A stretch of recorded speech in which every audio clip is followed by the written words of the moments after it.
Eh bien bonjour à toutes et à tous, ici The Marvelman. Aujourd'hui on se trouve pour une vidéo consacrée à I Am Groot, donc série de courts-métrages qui est sortie sur Disney+. Alors oui, vous vous demandez peut-être pourquoi je fais une vidéo consacrée à ça. Bon déjà c'est pour donner un petit peu mon avis au début, mais surtout parler pour rappeler un petit peu aussi que la série est canon, on va y revenir officiellement, voir un peu la timeline et surtout les petits clins d'œil à l'univers du MCU qu'on peut retrouver dans l'épisode de Groot, il y en a quelques-uns, je me suis dit ça pouvait être sympa. Voilà. Donc évidemment je vais spoiler même si bon c'est pas grand chose. Vous êtes prêts? On y va. Alors déjà pour mon avis, cette petite série de courts-métrages était assez sympa. Encore une fois, rien de bien important évidemment dans le MCU, mais ça développe un petit peu l'histoire de Groot, on apprend comment il a marché, et quelques aventures qui lui sont arrivées évidemment. Évidemment c'est plus destiné aux enfants, même plutôt petits moi je dirais. Mais bon, ça c'est sympa, c'est quelques aventures, ça dure pas longtemps. D'ailleurs la moitié de l'épisode c'est du générique, ça c'est un petit peu scandaleux quand même parce qu'ils font ça pour beaucoup de séries Disney+. Et voilà, c'est sympa quoi, si on a 15 minutes, ça divertit quoi. Donc bon évidemment, il fallait pas s'attendre à grand chose, c'est normal, c'est destiné vraiment aux enfants. Mais oui, c'est divertissant, ça c'est sympa.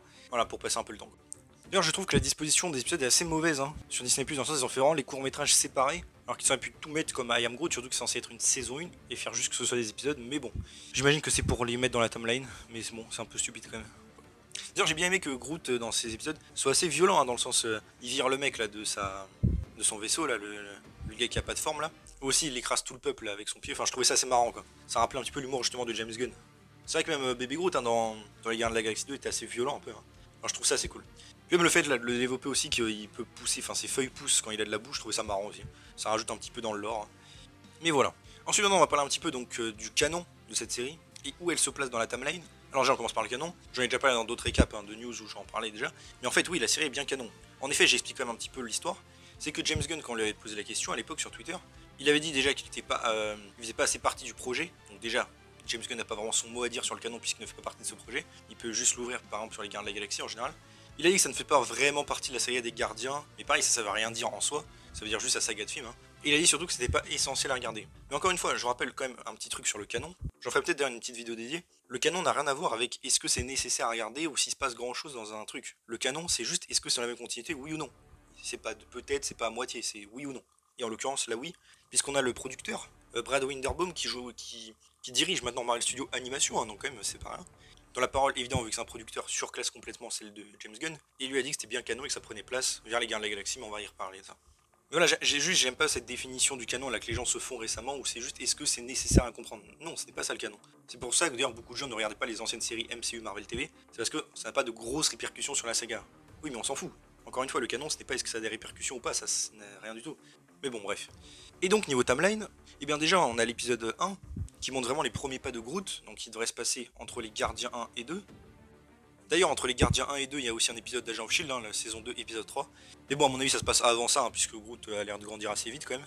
Donc, en toute logique, ça ferait Gardien 1, scène plus scène post-générique, épisode 1 de I Am Groot, épisode 3 de la saison 2 d'Agent of Shield, Garde de la Galaxie volume 2, les 4 derniers autres épisodes, car oui, il se passe a priori avant les scènes post-génériques des Gardiens 2, c'est en tout cas ce que le producteur avait dit, donc responsable de Marvel Studios Animation. Et voilà. Et ensuite, arrive plus tard, évidemment, dans la seule scène post-crédit des Gardiens 2 qui évidemment n'arrive pas en temps réel, c'est celle où Groot est adolescent qui se passe plutôt vers Infinity War, évidemment. Mais donc voilà, entre les autres épisodes, c'est entre les Gardiens 2 et les scènes post-crédit. Après, est-ce que même les épisodes là, d'I Am Groot, on va dire du 2 au 5, sont dans l'ordre? Ça, je ne sais pas trop. Car en effet, on va en reparler un petit peu après dans les easter eggs, mais on peut voir que il y a comme vaisseau le Quadrant et le Benatar. Le Quadrant étant le vaisseau là où il reste un petit peu à la fin des Gardiens 2, et le Benatar c'est le nouveau vaisseau qu'ils ont après. Donc vous voyez, les épisodes 2 et 4, techniquement parlant, pourraient se passer après le 3 et 5. Mais bon, après, ça c'est. On peut se dire sinon qu'ils sont restés sur le Quadrant pendant longtemps et qu'ils avaient en plus leur vaisseau, voilà. Pour pas se prendre la tête, j'ai envie de dire. Et voilà donc niveau timeline. Et ensuite, donc voilà, je voulais parler un petit peu des liens, un petit easter egg et tout avec le MCU. Déjà, on a dans l'épisode 3 la montre connectée là, qui parle et en fait en VO est doublée par James Gunn, donc le créateur des Gardiens, je trouvais ça assez marrant. Au niveau des vaisseaux là, comme j'en viens d'en parler juste avant, on a le Milano, donc le premier vaisseau des Gardiens de la Galaxie qui apparaît dans l'épisode 1, quand Groot a fait ses premiers pas bien sûr. Ensuite le Benatar, donc leur nouveau vaisseau qui apparaît dans l'épisode 2 et 4. Ils apparaissent à peine au début et à la fin, mais voilà. Et dans l'épisode 3 et 5, ça se passe à bord du Quadrant, donc le vaisseau des Ravageurs. Vous savez, qui a explosé et Yondu avait réussi à décrocher une petite partie. C'est cette petite partie qui apparaît donc et où Groot là a ses aventures dedans. Aussi, il y a une pub pour la boisson Pingo Dossé. Donc c'était la boisson qu'il y avait dans la croix de Hulk, qui l'avait fait retrouver. Même Stanley buvait une goutte, où il y avait du sang de Hulk. Donc voilà, clin d'œil assez cool. On peut voir aussi des Yarrow Root, donc ces espèces de fruits qu'on voit dans les Gardiens de la Galaxie volume 2, là que Groot y a aussi. Vu que c'est exclusif au MCU, j'en parle.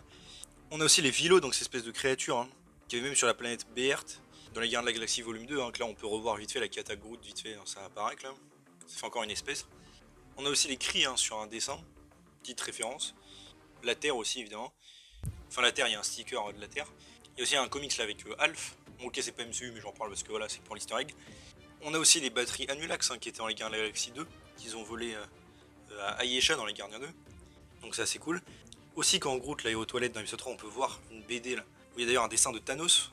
Thanos qui a son armure d'ailleurs, en plus c'est son design des Gardiens de la Galaxie de l'époque, hein. Donc avant Infinity War, je trouvais ça assez marrant. Après encore une fois, pourquoi il y a des livres sur Thanos dans le MCU, bon, faut plus chercher un moment.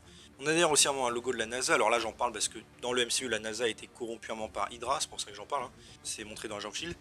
On a aussi en objet évidemment les bottes de Star-Lord hein, avec une espèce de jetpack là mais pour les pieds, enfin vous voyez ce que je veux dire. Assez cool. Et évidemment par rapport au gardien, le caméo de Rocket, avec une nouvelle VF d'ailleurs hein, en VF. En VO c'est toujours évidemment le même mec. Et aussi un design hein, que je trouvais assez cool là, en animation, ça le rendait très bien. On a aussi évidemment Drax sous la douche, hein, on voit vite fait son dos. D'ailleurs au début j'étais pas sûr que ce soit lui, mais vu qu'il avait été confirmé pour apparaître dans la série, voilà, on le sait. Évidemment, un truc assez intéressant aussi, c'est le dessin de Groot hein, qui montre juste les gardiens originaux hein, du premier film. Mais surtout, c'est en fait la scène de sa mort, la mort de Groot dans le premier film. Donc le bébé Groot s'en souvient. Et comme je l'avais dit dans une autre vidéo, je rappelle, hein, James Gunn avait dit en fait que le bébé Groot était le fils du premier Groot et qu'il n'avait aucun lien, aucun souvenir de ce qui s'est passé. Et Kevin Feige, lui, qui quand même surclasse James Gunn hein, dans la hiérarchie, vous pouvez me l'accorder, avait dit que non, c'était le même Groot, juste qu'en gros il s'était régénéré quoi on va dire, et que du coup il était redevenu pied. Et donc bah, ça confirme ce que Kevin Feige a dit du coup, même si c'était logique, oui bébé Groot est donc bien le même Groot, il a les mêmes souvenirs. D'ailleurs sur ce dessin on peut voir le Zune de Star-Lord hein, pour écouter la musique qu'il a à la fin des Gardiens 2. Et aussi on a donc une scène post-crédit, hein, bon, qui sert un peu à rien, on voit juste le dessin de Groot dans l'espace avec les trucs qui lui ont servi à faire le dessin, donc la botte de Star-Lord, la queue de Rocket, la batterie Annulax, enfin bref. Et voilà, je pense avoir à peu près tout dit pour les easter eggs, donc dites-moi, vous, est-ce que vous avez regardé du coup ces courts-métrages, est-ce que ça vous a plu ou pas? Je rappelle aussi qu'il y aura une saison 2, hein. Bon, ce sera toujours dans le même ton. Est-ce que ça se passera après ça? Peut-être qu'il sera un peu plus long après, vu que c'est sur Groot quand il est censé être petit, bon, à mon avis ce sera juste après. Enfin bon, pourquoi pas, hein, c'était assez sympa, ça rajoute du bonus. Ça rappelle un peu aussi les one-shot hein, de Marvel à l'époque.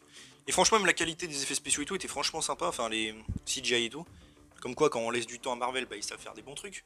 Mais bon, en tout cas voilà, j'espère que la vidéo vous a plu, donc si c'est le cas n'hésitez pas à vous abonner, liker, commenter, partager, activer la cloche, à me suivre sur mes sociaux et mon Discord, vous avez les liens en description, et on se retrouve bientôt pour une nouvelle vidéo. Salut tout le monde.